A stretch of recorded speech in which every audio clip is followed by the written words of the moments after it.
'Cause I've been everywhere, man. I've been everywhere, man. Across the deserts bare, man. I've breathed the mountain air, man. I've traveled, I've had my share, man. I've been everywhere.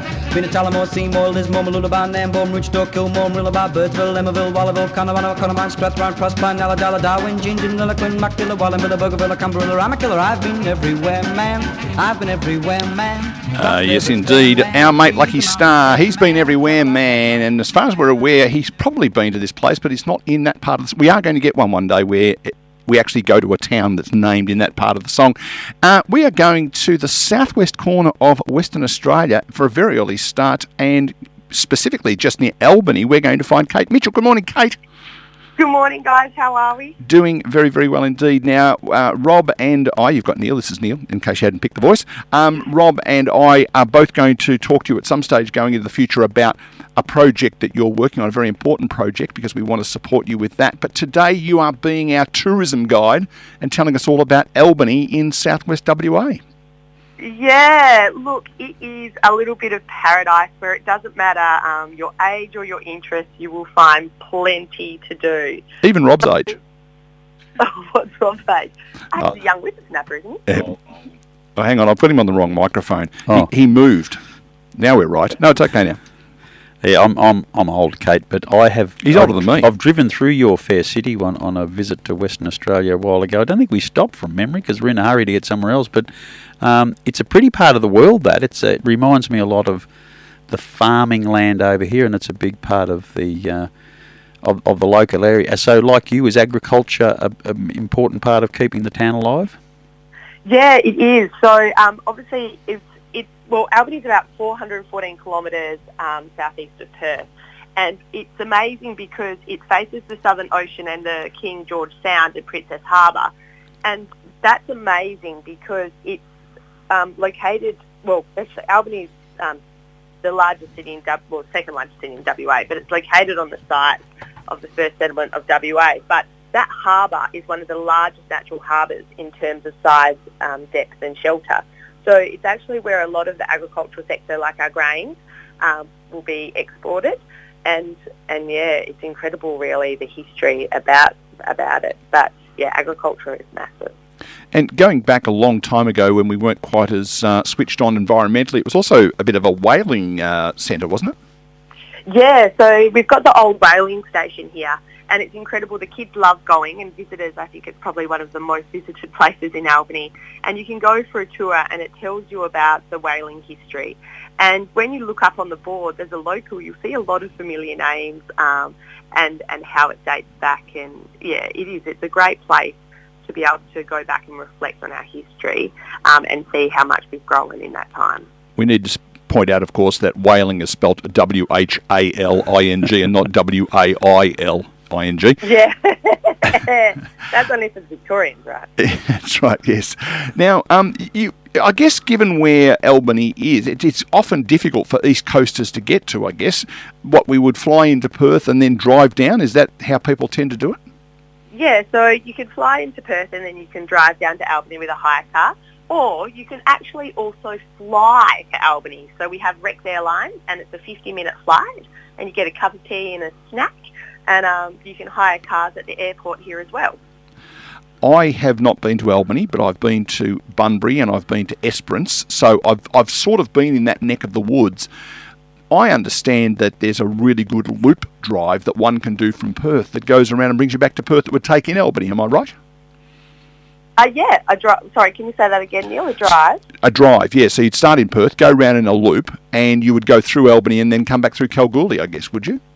Yeah, you can. You can go that way, and you can also go the other way and go through the Margaret River region, Walpole, a really scenic route along the other coastline. So there's lots to see and do, and you obviously can fit a lot in. It's very good. We, being in Geelong, which is the second biggest town in Victoria, and I think the old country feel of the town is starting to get lost a little bit. Huge amount of tourism and incredible sprawling development now, so it's lost a bit of that country town feel. But do you still have that there, do you think, or have you just got a bit too big as well?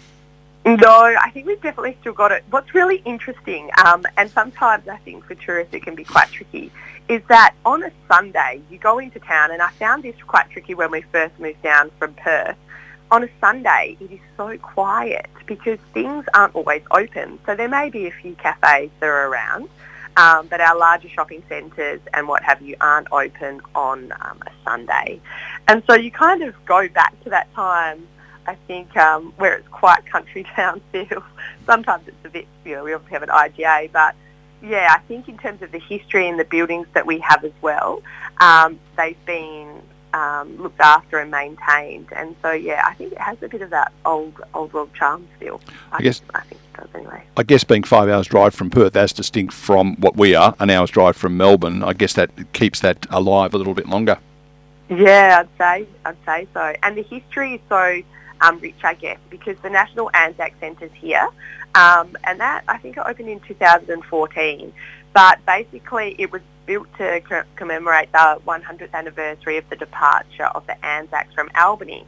And it's full of multimedia and interactive stuff and history. It's got the most amazing view of where the Anzacs would have got their last glimpse of Australia before they headed off.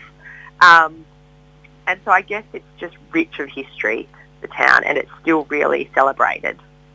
The harvest is just winding up slowly over here. Yours would have been done for a while, and the economy of the town is very much centred around, or the small country towns are centred around the success or failure of the harvest. Have you got your finger on the pulse of Western Australian agriculture to see if the farmers are going to be spending this year? Yeah, well, we hope they are. We're selling our farm deal. We hope the bigger farmers for me would like something in our little bit of country paradise. But I think everyone's had a pretty good season. It was obviously a bit long due to some weather kind of constrictions that they were having. Some people are still harvesting now. But yeah, I think everyone's pretty happy with the outcome. Yeah, Rob's thinking of putting an offer in. It's a hell of a drive in to do his other program every Monday and Tuesday, but he's quite keen to get down to that part of the world.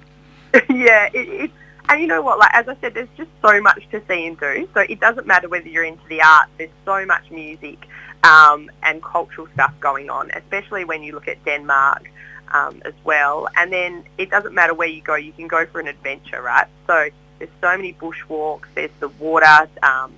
I think it's just incredible the amount of opportunities that we have down here if you like getting out and about. For those who are confused about Denmark, it's a town.